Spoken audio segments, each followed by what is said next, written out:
zer moduz, goazen ekainaren 11ko albisteekin. Justizia eta aitortza jaso dute 78ko Sanferminetako biktimek.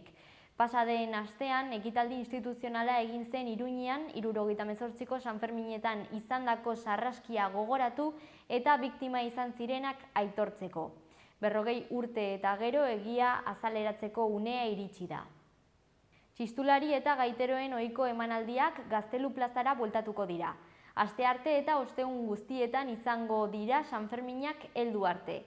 Dena den, abuztuaren 16an saioak berrartu egingo dira. Pasaden larunbatean urte bat bete zuen Iruñeko galaxiako lorategiak. Munduan dagoen halako bigarrena eta Europako lehendabizikoa. Ospatzeko hiriak, Iruña hiriak, abentura botaniko espazialak mugikorraren bidez eta lorategiaren sortze prozesuari buruzko time-lapsa baliabide didaktiko eta turistikoen bidez eskainiko ditu. Udaberriari ongetorria emateko aurrendako sukaldaritza tailerrak eskainiko dira Ermitagaina eta Zabalgune auzoetako merkatuetan. Osasun departamentuak 160.000 euro bideratuko ditu lehen mailako arretako 11 zentro eta kontsultategietara. Hauek ekografoz hornitzeko. Konkretuki, Orkoien, Antsoain, Iturrama eta Txantreako osasun zentroetara, besteak beste. Ekonomia solidarioa, elikaduran burujabetza eta kultura alternatiboa sustatzeko edo bultzatzeko helburuekin, pasaden larunbatean, asteburuan geltoki proiektuak berateak ireki zituen. Espazio berri hau, garai batean Iruñeko autobusentzako gunea zen geltokian kokatuta dago.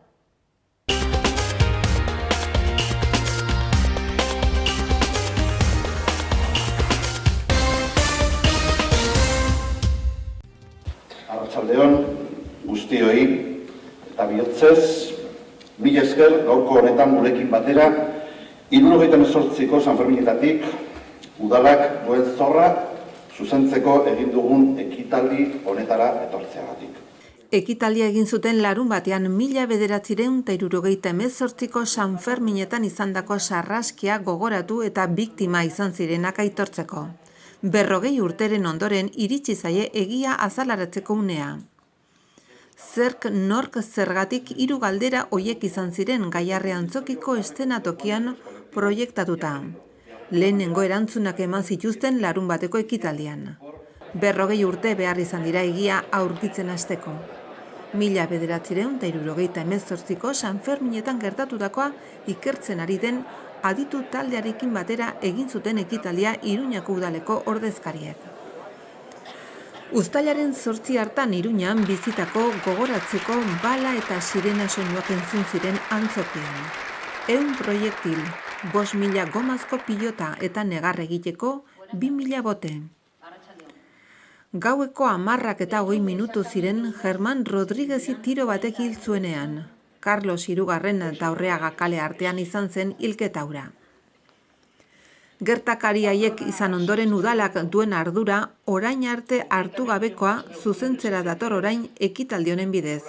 Egun historikoa da, duela 40 urte egin behar izan zena. Isiltasuna, indignazioa eta memoria berreskuratze bidean 40 urte joan dira adierazi zuen Joseba Asiron alkateak ekitaldian. Autobusentzako gunea zen garai batean geltoki bilakatu da orain. Larun batean zabaldu zituen ateak eta garai bateko leihatilak denda bilakatu daude. Ekonomia solidarioa, elikadura, subiraua eta kultura alternatiboa sustatuko dituzte geltokin. Autobusentzako gune izan da urte askotan Iruñan eta beste aukera bat eman zaio orain. Leihatilak zeuden tokian dendak izanen dira orain adibidez. La Estellesa eta La Montañesaren tokian elikagai ekologikoak izanen dira. Baztanesan eta Beloz Sanguesinan artisautza izanen da salmentan eta Ronkalesan ludoteka zerbitzua dago.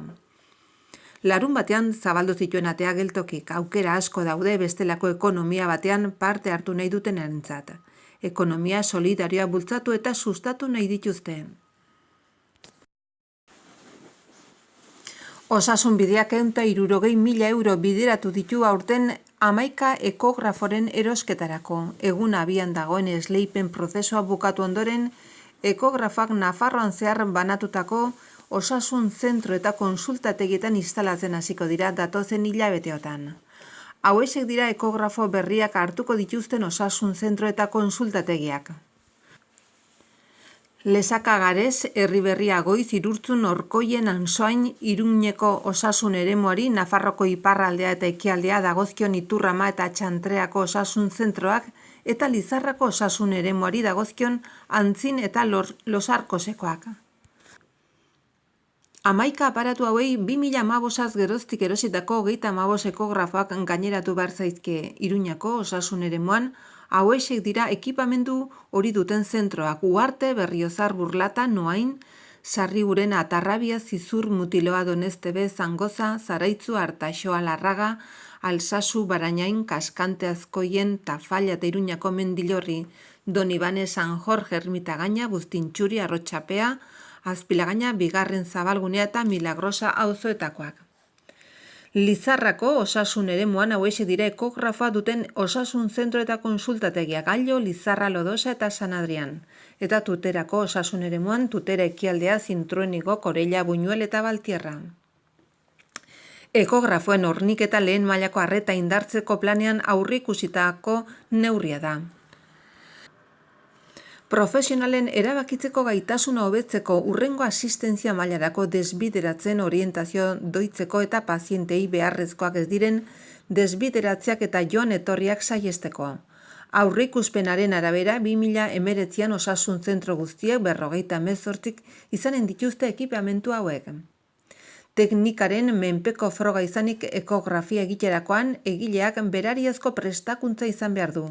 Ekipoak zentroetara iritsiala ekografiak egiteaz arduratuko diren medikuntzako profesionalei zuzendutako aldez aurreko prestakuntza programa egin ohi da. Prestakuntza programa hau diseinatu eta abian jartzeko Nafarrotik kanpoko irakasle naiz Nafarroko lehen mailako arretari atxikitakoen laguntza izan da. Orain arte osasunbideko 58 profesionalek osatu dute, edo osatzen ari dira prestakuntzaldia. Lehen mailako arretako gerentziaren helburua da etengabeko prestakuntza jarraituari eusteko moduko irakasle talde egonkorra sortzea. Une honetan, gai honetan ospe handia lortu duten lehen mailako 3 profesional sartuta daude: Javier Mediavilla, Carmen Frauka eta Jose Mari Vázquez. Ekografia klinikoa konsultaturiko arazori konponbidea bilatzera zuzendutako froga da. Lehen mailako arretan sartu izanak gorputzaren barneko egiturak behatu, neurtu eta ebaluatzeko aukera ematen die profesionalei, segurtasunaren eta arazo konpontzeko gaitasunaren mesedetan. Horrelako frogak osasun zentroetan egiteko aukera izateak prozesua orientatzen laguntzen du. Atzerapen diagnostikoak, desbideratzeak eta joan etorriak saihestuz. Azken urtean ekografa duten Nafarroko osasun zentroek era horretako 1.300 froga egin dituzte. Larunbatean urtebete egin zuen Iruñako Galaxiako lorategiak, munduan dagoen alako bigarrena eta Europako lehena. Hori ospatzeko eta hurrengo urratsa egiteko Iruñeko udalak eta planetarioak gune horrekin lotutako 2 baliabide berri aurkeztu dituzte. Xede dutenak, gainera hiriko bisitarientzat interes turistikoko ardatz izatea eta herritarrentzat aisialdirako tresna. Proposamena webgune bati lotutako aplikazio bat da, aukera ematen duena 3 abentura botaniko espazialetan parte hartzeko, lorategian barna mugikorra eskuan ibilita. 3 ezagutza bidai digital dira eta fisikoak ere bai, bakarka edo taldeka egin daitezkenak eta 30 minutu inguruan egiten direnak. Halaber, erakunde biek interneten jarri dute Galaxiako lorategiaren landatzeari buruzko time-lapse bat. Kamera azkarrean egindako muntaia da, etenik gabe eta 12 metroko alturarik egindako grabazio batena. 2017ko urtarriletik uztaila bitarte. 2 baliabideak herritarren eskura daude dagoeneko eta udalak 8.802 euro inbertitu ditu hoietan. Tokiko ekonomia jasangarriko zinegozia Patricia Peralesek, Parke Lorategi eta Berdegunetako zuzendari Mikel Baztanek, eta Iruñeko planetarioko didaktika arduradun eta astrofisiko Fernando Jauregik goizean aurkeztu ditu lorategi ezagutarazteko bi tresnak eta horrez gain jolasian aritu dira abentura espaziala galaxiaren lorategian aplikazioarekin. Halaber, ekitaldian jakitera eman dute zuhaixkak babesean hartzeko kanpaina berria abiatuko dela ekainaren 23an, izan ere, kosmosaren lorezainak behar dira oraindik ere. Aleak iazko udaberritik landatuta dauden arren zuhaixka guztiak modu homogeneoan has daitezen oraindik ere bada tokirik urruneko zaintzailentzat. Larunbatean 365 egun egin zituen zabalik lorategia, baina 2017ko urtarrilean hasi ziren lan partizipatiboak gaur egun dagoen mota askotako 800 zuhaixkaz osatutako multzoa landatzeko. Orduan ere ikus-entzunezko proiektu bat abiatu zen, 7 hilabete iraungo zuena. Eremuko irudiak 24 ordutan grabatu ziren lorategiaren hegoaldean eta lurretik 12 metrora kokatutako kamera baten bidez. Erakutsi eta ikusi ahal izateko nola joan zen osatzen Iruñako berdegune berezi hori. Denbora eta espazioaren magnitudek garrantzi handia dute beti lorategietan, hazi egiten diren elementu dinamiko diren aldetik.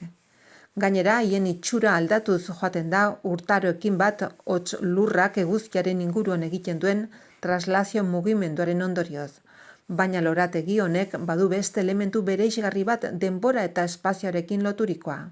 Lurrean irudikatzen du esnebidea dimensio fisiko-temporal bat erabilita. 100.000 argi urte. Grabatutako irudi muntatu eta minutu eta 23 segundoko bideo bat osatu du Eduardo Beriainek, lorategiaren bilakaera erakusten duen biztaratze azkarrako lan hori webikoitza Pamplona eskultura eta webikoitza pamplonetario.org webgunean egon da ikusgai, aldi batean eta webikoitza pamplona.es webguneko hasiera horrian ere bai. Asmoa da eduki hori sare sozialen bidez partekatzea hiriko turismoarendako erakargarria den elementu hori ezagutarazi eta hedatzeko. Bideoren 2 bertsio egin dira, gaztelaniazko eta euskarazko azpitituluekin bat eta ingelesez eta frantsesakin beste bat. Sarreran kokatuta dagoen paneleko QR kodea irakurrita edo hori irakurtzeko sistemarik ezean webikoitza eljardinedelagalaxia.pamplonacard.es helbidera joaz eta sarrera komun baten ostean internautari izarra arteko 3 bidai diferente aurkeztuko zaizkio. Izarren abentura, planeten abentura eta bidai bat ezagutzen ez dugun horretarentz. Gailuaren pantailan agertzen diren simboloak zuzen erlazionatuz zuhaixka artean ezkututako plaka txiki baliokidekin eta beti ere audiogidak ematen dituen jarraibidei men eginez aurrera egin ahal izateko esploratzaileek jolasaren etapa gainditzen joango dira. Historia bakoitzak ibilbide eta amaiera desberdinak ditu eta irteerari gabeko aukerak ere daude, jokalariak atzera egiten behartuko dituztenak. Audiok informazioa ematen dute galaxiaren eta esnebidearen magnitudeen inguruan, bai eta hiriko lorategi eta landaren inguruan ere, oxigeno produkzioaren gainean eta bar. Ibilbide interaktiboa egin ondotik aplikazioa sare sozialetan partekatu daiteke klik batez. Ekainaren 23an aukera egongo da galaxiako lorategian zuhaixkak babesean hartzeko. Joan den urteko udaberrian denak landatu ziren arren, 330 zuhaixka zuzenean landatu zituzten hezkuntza erakunde kolektibo eta elkarteek. Beti ere, parke, lorategi eta berdegunetako udal zerbitzuaren gomendiokin bat eta Iruñako planetarioko irakasle taldeak emandako testuinguru zientifiko aintzat hartuta. Ekainaren 15ean ongi etorria emanen diote udaberriari Ermitagaina eta Zabalguneko merkatuetan. Bezeroen artean leialtasuna eskertzeko loreak oparituko dituzte. Sukaldaritza tailerra aurrendako eskainiko da Ermitagainan ekainaren 16an eta Zabalgunekoan berriz ekainaren 23an. Produktu fresko eta osasungarriekin sukaldatzera animatu nahi gaituzte Iruñako udal merkatuetan. Tailer hauetan parte hartzeko 0 10 edo 9 48 42 01 00 telefonora deitu behar da. 2 euro ordaindu behar dira parte hartzeko. 8 eta 12 urte tarteko gaztetxoi bideratutako saioa da. Goizeko 11:30 hasiko dira eta eguerdiko ordu batetan bukatuko dute tailerrak. Juan Carlos Fernández sukaldaria eta elikaduran adituak zuzenduko du tailerra. Garai-garaiko produktuekin eginiko plater osasuntsu eta goxoak egiten ahaleginduko dira. Uda garaian beroari aurre egiteko janari egokiak aukeratuko ditu sukaldariak. Errezetak aukeratzerakoan Juan Carlos Fernándezek kontutan hartu du udaran denbora asko ematen dela igerilekuan edo kalean hori dela eta errezeta erraxak sukaldean denbora gutxi pasatzeko aukeratu ditu. Gazpatxoa, tomate, remolatxa edo sandiarekin, melona plantxara, magrarekin, postretako frutak edo bertako gazta errate baterako. Erizaintzako langilena da Nafarroko osasun zerbitzua osasun bidea osatzen duten kolektibo profesional guztien artean laneko gogo betetze maila handiena erakusten duena. Pasaden astean Fernando Domínguez osasun sailburuak aurkeztu duen laneko giroari buruzko bigarren inkestak erakusten duenez. Sailburuarekin batera Esteban Ruiz, Nafarroko osasun bideko profesionalen zuzendariak hartu du parte aurkezpen ekitaldian. Lortutako datuek erakusten dutenez Nafarroko osasun bideko langileen gogo betetze maila hobetu eginda dimensio guztietan. Horrela, langile guztiek adierazten duten gogo betetze maila on orokorra azpimarratu behar da. 6,5 punturekin 10-etik. Emakumeak gizonak baino gogo beteagoa daude beraien lanpostuan. Alorren araberako gogo betetzeari dagokionez buruko osasuna eta lehen arreta batez bestekoaren gainetik daude. Kategoria profesionalei dagokionez erizaintza da gogo betetze maila altuena erakusten duen kolektiboa, 6,8 punturekin eta bere ondoren osasunekoak ez diren teknikariak 6,7, erizaintzakoak zainketa laguntzailetako teknikariak 6,6, fakultatiboak eta administrazioa 6,3 eta zeladoreak 6,2 datoz. Amaitzeko zerbitzu orokorretako langilek eta laborategiko, erradiologiako eta anatomia patologikoko teknikariek 6 punturekin baloratu dute beraien laneko gogo betetze maila.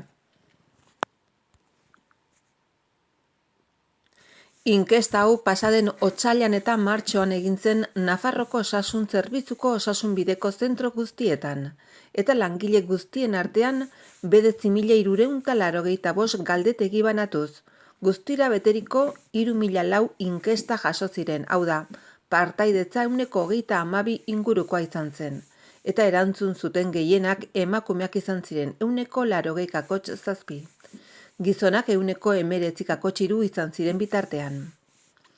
Erantzundako inkesta gehienak erizaintzako langileek erantzun zituzten. 1.088 inkesta, hau da, inkesta guztien 37,6 eta hoien ondoren alorretako fakultatibo espezialistak 612 inkestarekin, guztiaren 20,9. Inkestak beraien lana aurrera eramateko orduan eta beraien laneko bizitzan zehar osasun bideko profesionalengan eragina duten 25 dimensio baloratzen ditu.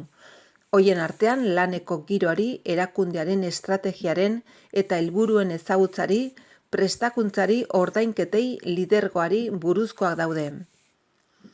Inkestaren emaitzek hobekuntza erakusten dute dimensio guztietan eta hoien artean, pazientearen ganako orientazioari, berrikuntza eta prestakuntzari buruzkoak azpimarratu behar dira. Aurreko inkestan baino emaitzan nabarmen altoagoak lortu baituzte. Baloraturiko 25 dimensioen artean 23k 10 puntutik 5 puntu baino gehiago lortu dituzte. Balorazio honena lortu duten 5ak guztiak ere 6 puntutik gora. Aukera berdintasuna 6,4 puntu. Pertenentzia sentimentua 6,9, laneko giroa 6,6, laneko baldintzak 6,2 eta lidergoa 6,1 dira. 2016an 4 izan ziren 5 puntutik behera baloraturiko dimensioak lanerako informazioa ahalduntzea, prestakuntza eta enplegua eskuratzea.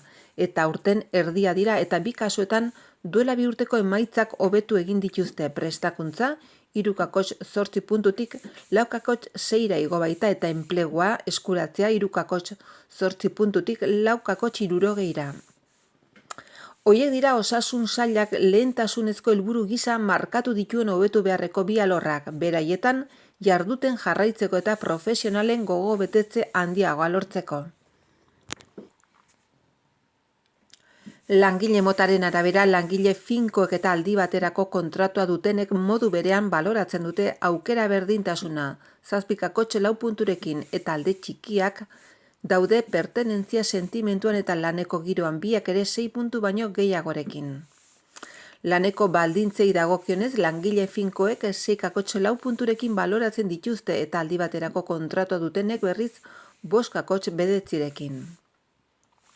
Fernando Domínguez osasun sailburuak adierazi duenez, profesionalen inplikazioa eta erakunden duten konfidantza ezinbertzekoak dira planteaturiko helburuak lortzeko, baina horretarako sistemaren ezinbesteko parte sentitu behar dira, bertan integraturik eta entzuten zaiela ikusi behar dute. Beraien errebindikazio zuzenek eta justifikatuek erantzuna izango dutela jakinik adierazi du.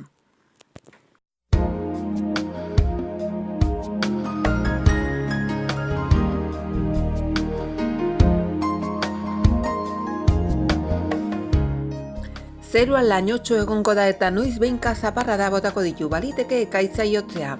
Mendebaldeko haizea ibiliko da arratsaldean iparraldekoa. Temperatura maximoak gutxi edo nahiko jaitsiko dira. Asteartean giro goibela eta euritsua goizean, arratsaldetik aurrera ostarteak zabalduko dira eta euria urria izango da. Goizean mendebaldeko haizea ibiliko da, arratsaldean ipar mendebaldekoa, temperaturan aldaketarik ez.